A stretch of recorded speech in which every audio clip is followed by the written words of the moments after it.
இந்த நடிகர்கள்லாம் எதன் மூலியமா சம்பாதிக்கிறாங்க? ஒரு விவசாயி உண்மையாவே வாழ்நாள் முழுக்க கஷ்டப்படுறாங்க.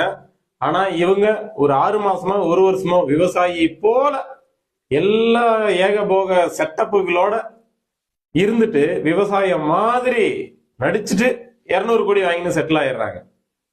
ஒரு ராணுவ வீரர் களத்துல பனியிலையும் வெயில்லையும் சாப்பாடு இருந்தும் இல்லாமலும் கடுமையான ஒரு சூழ்நிலையில மக்களுக்காக உயிர் தியாகம் பண்ணக்கூடிய இடத்துல நின்று தினம் தினம் உயிருக்கு உத்தரவாதம் இல்லை அப்படின்ற ஒரு சூழ்நிலையில நின்று நம்மளை பாதுகாக்கிறாங்க.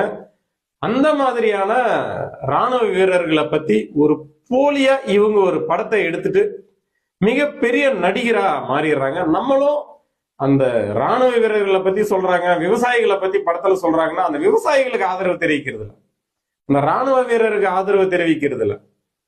அந்த மாதிரி நடிக்கிறாங்க பாத்தீங்களா, அந்த நடிகர்கள் பின்னாடி போய் நம்ம ஆதரவு தெரிவிச்சு அவங்க 200 கோடி 300 கோடி மறுபடியும் ஏகபோகமா வாழ்றாங்க. இந்த மாதிரியான சூழ்நிலைக்கு நம்ம விழிப்போடு இல்லாததுதான் காரணமா புரிகிறது.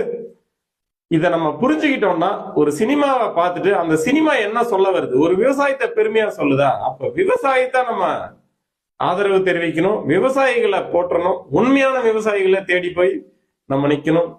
ஒரு ராணுவ வீரர்களை உண்மையான ராணுவ வீரர்களா இருக்காங்க, நம்மளை சுத்தி நிறைய பேர் இருக்காங்க, அவங்கள ஆதரிக்கணும், அவங்கள போற்றணும்.